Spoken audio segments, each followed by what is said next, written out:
নতুন ব্লগ নিয়ে আজকে তোমাদের সঙ্গে কয়েকটা ক্লিপ শেয়ার করবো। আই থিঙ্ক তোমাদের ব্লগটা অবশ্যই ভালো লাগবে, আর ভালো লাগলে লাইক, ফলো, শেয়ার আর সাবস্ক্রাইব করে দেবে। এখন আজকে স্যাটারডে, তো আমাদের এখানে বেঙ্গলি অ্যাসোসিয়েশনে আজকে মকর সংক্রান্তি সেলিব্রেশন হবে, তার জন্য পুজো আছে, সত্যনারায়ণ পুজো হবে, তারপরে হবে পিঠেপুলি ফেয়ার। তো পিঠেপুলি শুধু থাকবে তা নয়, অনেক কিছুই থাকবে, চিকেন উইকেনও থাকবে, ভেজ নন ভেজ সবটাই হবে। চলো তোমাদের সঙ্গে শেয়ার করবো সবকটা ক্লিপস, তোমরা দেখতে থাকো ব্লগটা পুরো এন্ড অব্দি।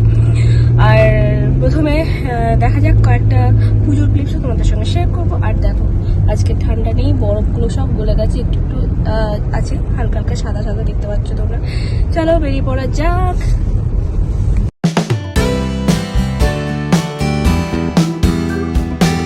আমরা চলে এসেছি বিএনসিতে, তাড়াতাড়ি ঢোকা যাক। দেখো এগুলো ব্ল্যাক আইস, এগুলোতে বাঁধলে তো স্লিপ করে। পুজো প্রায় শুরু হবেই, আমরা চলে এসেছি, চলো যাওয়া যাক। নমো ব্রহ্মণে নমস্তে বায়ু।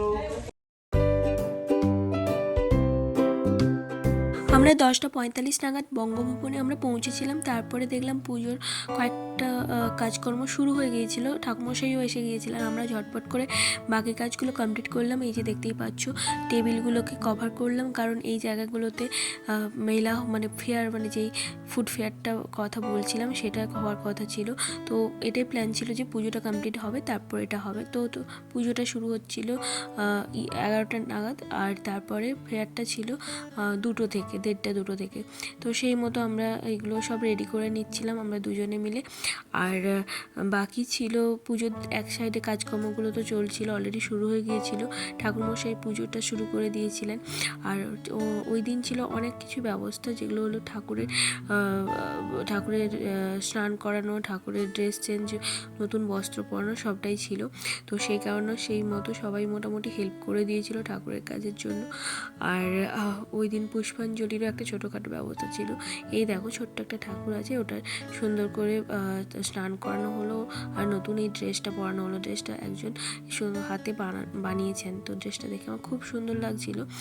এতটাই ছোট যে ঠাকুরটাকে আমি খুব একটা ভালোভাবে ক্লিপসগুলো নিতে পারিনি।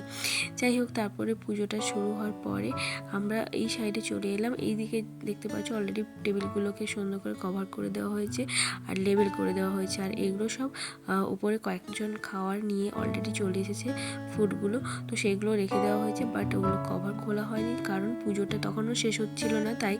আর দেখো এইভাবে লেবেল করা, এগুলো সব আমি, অরিজিৎ আর একজন দুজন আমাদের হেল্প করেছিল। যাই হোক, এইভাবে সব রেখেছিলাম, সঙ্গে লেবেলের সঙ্গে দামে মানে প্রাইসগুলোও ছিল।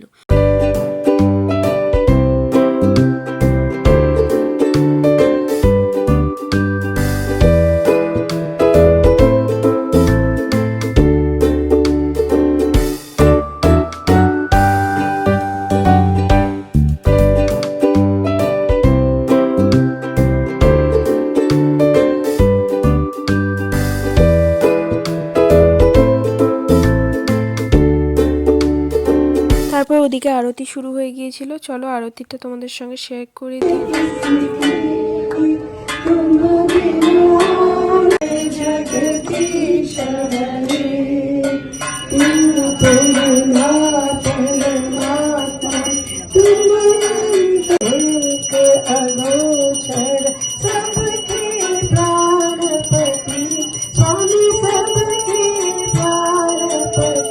তারপর আরতির পর মোটামুটি সবাই ঠাকুর প্রণাম করে নিলাম, আর তারপরে মোটামুটি পুজোর কাজটা কমপ্লিট হলো। চলো এবার ফুডগুলো তোমাদের সঙ্গে ঝট করে দেখিয়ে দিই, তার আগে ঠাকুরের প্রসাদটাও দেখিয়ে দিলাম। আর এই হলো চিকেন থেকে শুরু করলাম, প্রথমে চিলি চিকেন, আর এটা হলো নুডলস ছিল, চপ, এটা তো দুধ পুলি, এগুলো তো সব পিঠে, বুঝতেই পারছো। চলো বাকিগুলো তোমরা ঝট করে দেখে নাও, খুব সুন্দরই সব টেস্টি সব খাবার দাবার ছিল। মাটন ঘুগনি ছিল ওটা, তো এটা একটা সব করে ভুলে যাচ্ছি।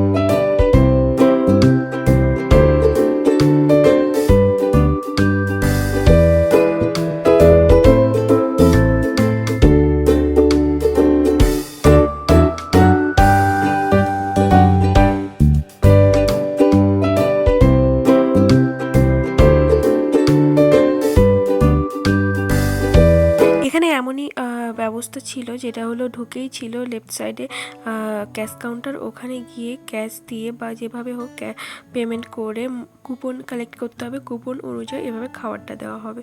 তো সেই মতো স্টলগুলো ছিল, আর স্টল থেকে খাবারগুলো কুপন দিয়ে কালেক্ট করতে হবে।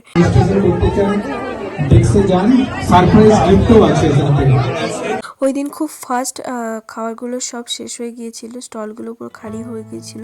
তো সেই কারণে মোটামুটি খুব তাড়াতাড়ি ফুড ফেয়ারটা বন্ধ হয়ে গিয়েছিল। তারপর আমরা বাড়ি চলে গেলাম প্রায় 3টে নাগাদ। তো আমরা এবার ফিরে যাচ্ছি। মোটামুটি দারুণ কাটলো, খাওয়া দাওয়া প্রচুর হলো, অনেকটাই খেয়ে ফেলেছি আমরা। বিরিয়ানি মানে দেখে অনেক ভালো লেগে গেল, তাই বিরিয়ানি দুজনে মিলে ভালোভাবে খেলাম, তাই তো। তারপর এই যে বাড়ি যাচ্ছি। আমরা জাস্ট বাড়ি এলাম, আর খুব ভালো কাটলো, কারণ খাবারগুলো সত্যিই খুব ভালো হয়েছিল। প্রত্যেকটা খাবার মানে আমরা মোটামুটি অনেক কটাই খেয়েছি, সব কটাই ভালো লেগেছে। আর ওভারদিট ছিল ব্যাপারটা পুরোটাই। আর যাই হোক, কেমন লাগলো তোমরা অবশ্যই কিন্তু কমেন্টস করে জানিও। ভালো লাগলে লাইক, ফলো, শেয়ার, সাবস্ক্রাইব করে দিও। চলো, সবাইকে মকর সংক্রান্তির শুভেচ্ছা। চলো নেক্সট ব্লগে দেখা হচ্ছে। Tata, bye bye, good night.